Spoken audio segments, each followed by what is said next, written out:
Kati wulira abatta jjajja Ichuli basooka mwetooloola. Kikyentegeeza nti basooka ne bamanya entambula ze. Wulira bwe yali yakattibwa omuzigo gwe gwaggulwa era we baamuttira kamera zonna zaggyibwako. Kiki ekyali emabega wa kino kyenkuleetedde osooka omanye nti omuntu gw'otambula naye mu nsi muno afaanana atya, ani munno, ani mukwano gwo. Nze AK Master ku lutimbe gagadula AK TV n'obuwombefu vidiyo eno nkusaba gimpera ekigalo. Bw'obanga oli mpya ate osubscribinge bw'otyo okone ne kade tutambulenga ffenna mu mboozi zaffe. Jjajja Ichuli Olaxess Ismail ono yattibwa wiiki ewedde olunaku lwali lwa 6. Olwaliro lweze wiiki nnamba nga jjajja Ichuli amaze okubeera ngattibwa. Ono yaziikibwa Sande eyaggwa. Wabula ebigambo bingi ebizze nga biyitiŋŋana ku kufa kwa jjajja Ichuli, kubanga buli omu abadde ayogera bibye okusinziira ku bulamu jjajja Ichuli bw'abadde aliivinga oba obulamu bw'abadde abeeramu. Jjukira nti ono yavaayo n'alumba nnyo abakungu abali mu kintu ddala ddala. Yakubako ku mukungu wa omukungu wa Airtel, n'akwako ku mukungu akulya Uganda Airlines, n'alumba ekyali ku kisaawe ky'ennyonyi Entebbe mwakiraba. Kakati wano we yatandikira okubeera ng'afuna obubaka obumugamba nti va ku nsonga z'oliko or else ojja kumira ky'otaasobole kumira. Wabula ono yalemerako n'agenda mu maaso ng'ayogera. Nga tannaba kubeera ngattibwa, akatambi katambula mwakawulira bwe yayogera ku minisita Engora yali amaze okubeera ngattibwa omukuumi we.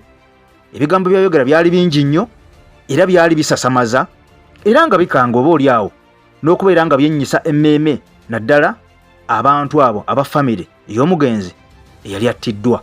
Jjukira nti n'omugenzi ono bwe bamala okumutta, minisita Engora eyamutta Sabiiti naye yeekuba amasasi bw'atyo ne yetta n'afiirawo.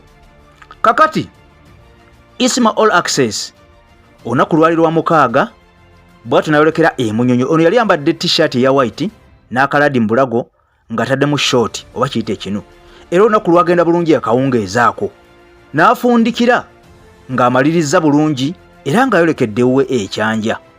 Kati mukwano gwange mpuliriza wulira, Isima ono abaddayo yafuna essimu eyamukubirwa. Essimu bw'emala omukubirwa ono n'amugamba nti nninda akaawe, yamukubira yenna, naye oluvannyuma tiyasobola kubeera ng'amulaba era n'asimbula ne yeeyongerayo. Wabula kigambibwa nti abantu abamu ku baamukubira amasimu poliisi etandise okubeera ng'ebanoonya era abamu baatandise dda n'okudduka mu ggwanga Uganda ne balifuluma. Isima we yajja awo wennyininyini we baamukubira amasasi ekyanja, kigambibwa nti wano waaliwo kamera naye nga kamera zino si za gavumenti, zino zibeera ku nguudo era nga tezaali ku kikomera ekya Olaxess Ismail mwe yali asula, wabula waliwo ekikomera ekya neighborhood. Kuno kwaliko cameras 2 era kamera zino zaali zitunula mu luguudo n'okubeera nga zimonitaringa ekifa awo wonna wonna ku street eyo ekiba kigenda mu maaso. Wabula ekyewuunyisa era ekyennyamiza, kamera zino zasooka kuggyibwawo oba zabbibwa oba baziggyawo bujja, kino tewali akimanyi. Okusinziira ku poliisi egamba nti kamera zaayo we zaasembera okukwata abasajja bano oba abakuba Olaxess ziri wala ddala, distance nnene, era abasajja bano baali bambadde ne reflector ku pikipiki nga bagenda. Naye kamera zino ezaali ku siini mukwano gwange zaali zimaze okubeera nga zibbibwa. Baasooka ne bapanga omupango ne bajjawo kamera zino kubanga kirabika bano abatemu baamanya nti wano kyekifo ekituufu eky'okkubiramu Olaxess. Jjukira nti ono baamukuba yekka amasasi wadde nga mmoloka alimu ne ddereeva we, naye ddereeva yasobola okulabika ng'asimattuka era ye teyafa. Era ono agamba ddereeva, okusinziira ku ddereeva, nti baakuba Isima amasasi, bwe bamala omukuba amasasi ne basembera ku mmotoka ye ne bamunyeenya mbalaba oba mulamu, omusajja n'amwongera. Wabula poliisi ng'ekola okunoonyeza kwayo kigambibwa nti kamera ezaali wano wennyini ku kizimbe kino ekiriraanye Olaxess we baamuttira, kamera zino zaasooka kubbibwa era ne bannannyini nnyumba tebamanya ani yabba kamera zino. Okusinziira ku mukuumi akuuma awantu wano b'ekifo kino agamba nti kamera zaabwe baakya ku makya, bugenda okukeera ku makya nga kamera tebaziraba nga zabbiddwa. Wabula wayitawo obudde butono nnyo, obudde ne buwungeera bugenda okuziba, laba Olaxess bwe bamukubira mu kifo kye kimu.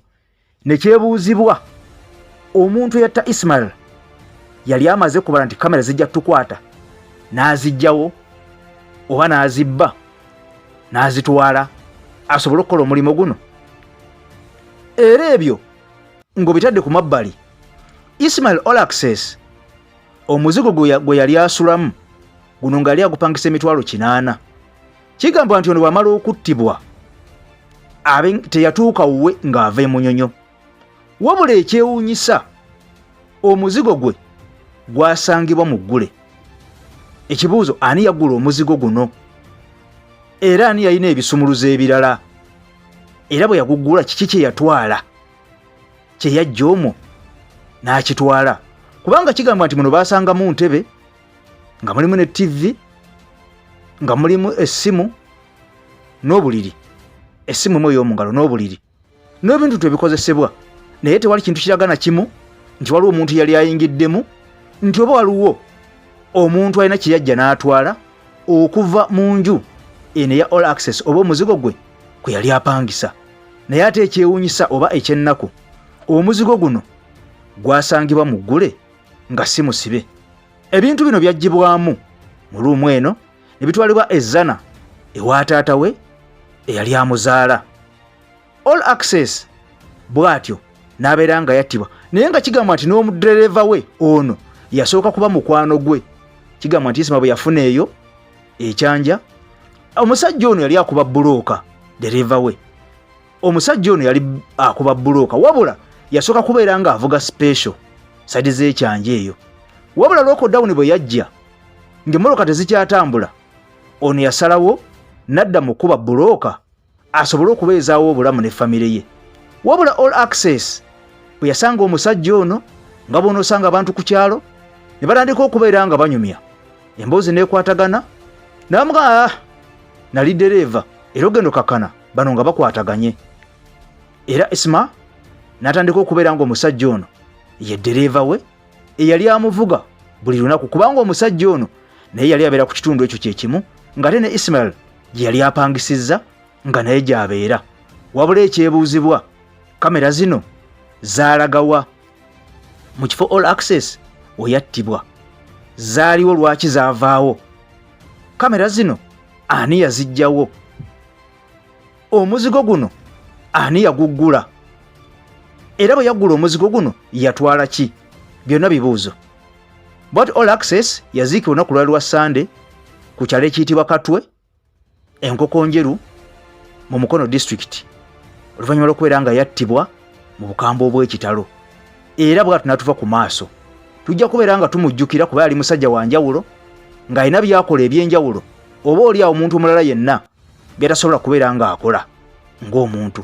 Jjukira ono nti yafa talina mwana era yafa talina mukazi, wabula ng'abakazi yali abakyusa okusinziira ku baliraanwa oba banneiba be nga bategeezezza nti yali talina mukazi wa waka, naye ng'atera okugjayo n'ebyana ebirungi ebinyirira eby'enjawulo ng'atera okukyusaako ku bulamu, era ng'obulamu obwo bw'obumanyi. Era agenda okuttibwa yali yekka mu mmotoka omwo, teyalimu na muntu yenna, wabula yalimu na dereva we. Nze AK Master ku lwa AK TV News Team yonna, mukwano gwange ampuliza, njagala okubeera nga nkwebaza okubeera ng'otambule nange abaana bali mu kyondo kya Bwarabu mwenna mbeebaza nnyo, mikwano gyange abali e Bulaaya mwenna mbeebaza nnyo, kw'ossa abali mu ggwanga Uganda. Kyemukola ky'amaanyi okwagala AK TV. Mwebale nnyo, mwebalire ddala, siyinza kubeera gaana nga tubeebaza. Ssaabasajja Kabaka awangaale, alamule Obuganda. Mukama Katonda akunkuumira, atakuumira mpeera, akumpeera ebirungi ebikira obugulu bw'eggongolo.